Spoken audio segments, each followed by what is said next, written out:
that I can't live without them, but sometimes they frustrate me, but I love them to death. Um, they are my opposite. If I could only find one strong enough um, to put up with me,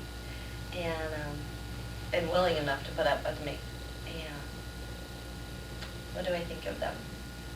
I think sometimes they they're too. It's like the business world and the art worlds, they clash, and it's really hard to be both. And so it's like the male is the business type of person with it. That's the way they think, and they're not.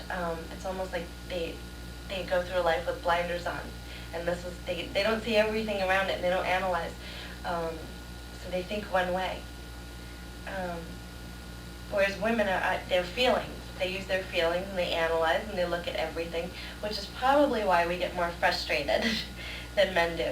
I think if they would just, what's the word? Get in touch with their feminine side and start thinking the way a woman does, they might be able to understand us a little bit better, and the world would be a nicer place because women would be much happier. um, What do you need in a man? what do I need in a man? Strength, a lot of strength and understanding, and giving. I'm a very giving person also, but I think he knows emotionally how to give, and really good sex.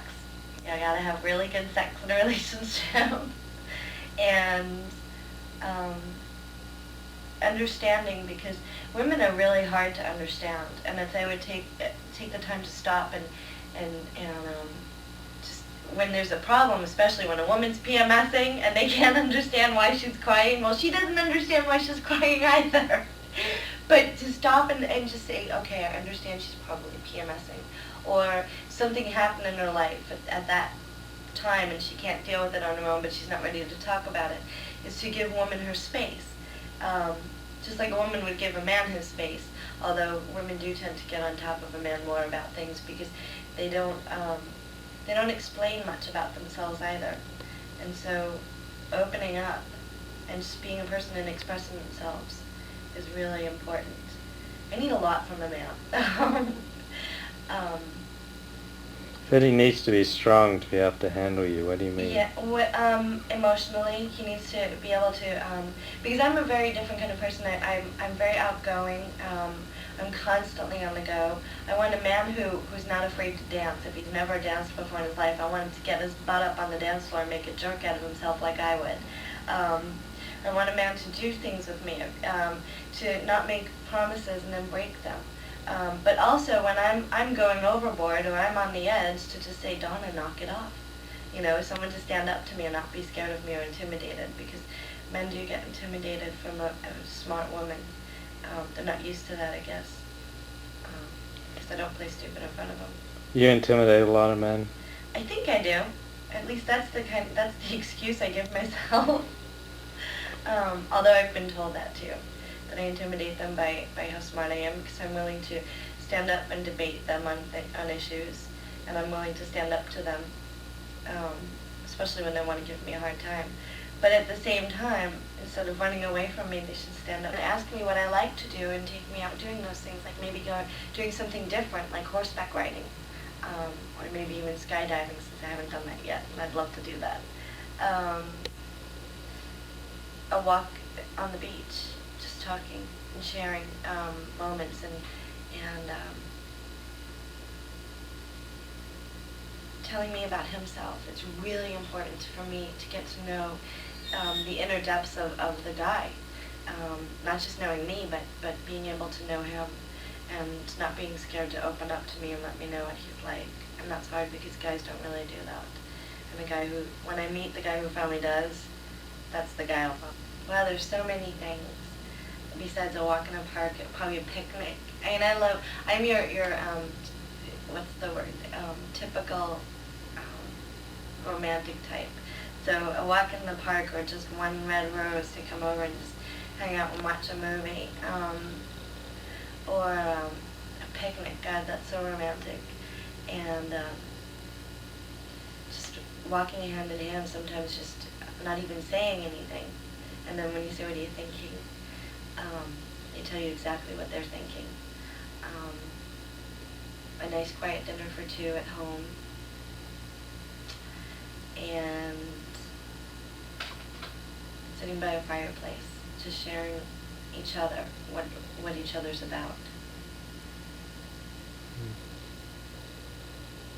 When do you want a man to be strong and tough, and when do you want him to be soft and sensitive? Strong and tough when I can't be strong and tough for myself. There are times when a woman is very hysterical, besides other than PMSing, it's those rare moments. But when I can't be, when I'm upset, something's going on in my life that I can't handle myself, for him to be strong and tough and or when I'm just going hysterical and there's really no need for it, and he just takes over and says to knock it off, and in such a way that you listen and you're like, yeah, I'm being pretty stupid, aren't I? And the sensitive times are probably right up there with that strong time. If a woman needs that sensitive moment but needs the man to be strong for her, and then the sensitive part, of course, comes along in the romance time. Unless, of course, you're that kind of woman who wants a strong man who takes control in the bed. But other than that, I know a lot of women like a man to be very sensitive during the romancing, nighttime rituals type of thing. When they have sex, okay? She wants a man to be very sensitive. I know I do. I want a man to be very sensitive and very sensual, and lots of foreplay, lots of fun. But then there's moments that I have when I want the man to take over and take control. It's just the moments that I go through. So he should be able to read you. Yeah. And it's very hard to read someone like me. I'm that scatterbrain Gemini. What advice would you give to men on how they can be better lovers? Wow. How can a man be a better lover? By not assuming that every woman is the same, and not waiting for them to say that this is what they should do. They should be asking what it is that makes me or that woman that they're with happy, what that woman wants from them, or what I want from them. Men are so funny, because I've talked to them about this question, and they have problems bringing women to orgasms. And I've talked to women about orgasms, and that is probably the most important thing to be a really good lover, is to bring your woman to an orgasm and find out what it is. And if she doesn't know, then you better start experimenting together. But usually women know what it is that does it for themselves, and so. But sometimes they're scared to talk about those things, so they need to draw that out. I'm not scared to talk about it, but I know there are women who are. A lot of women don't seem to have orgasms. Why is that? God, you know what? It took me a long time to find out what an orgasm was. I had thought, I had no clue for the longest time. And so, and men don't realize what it is to bring a woman to an orgasm. There's a lot more. But I think women don't realize, too, what it is to bring a man to an orgasm. Sometimes it's very easy and sometimes it's not. But it's a lot easier for men than it is for women. So they just don't know what it is what it takes for them to get there. And they have to find out what it is that takes them, because each woman is different. There are what they say three types of orgasms for a woman. And they have to find out which one it is that actually gives them the orgasm. Sometimes some women can have all three, and sometimes some women can't have any of them, but that's a more physical problem, and they go to gynecologists and stuff like that for it.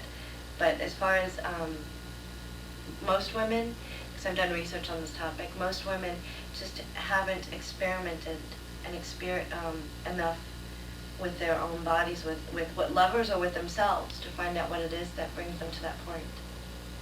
Yeah, because a lot of women don't have them, and then other women have 12 of them. At one time. Right. Yes. And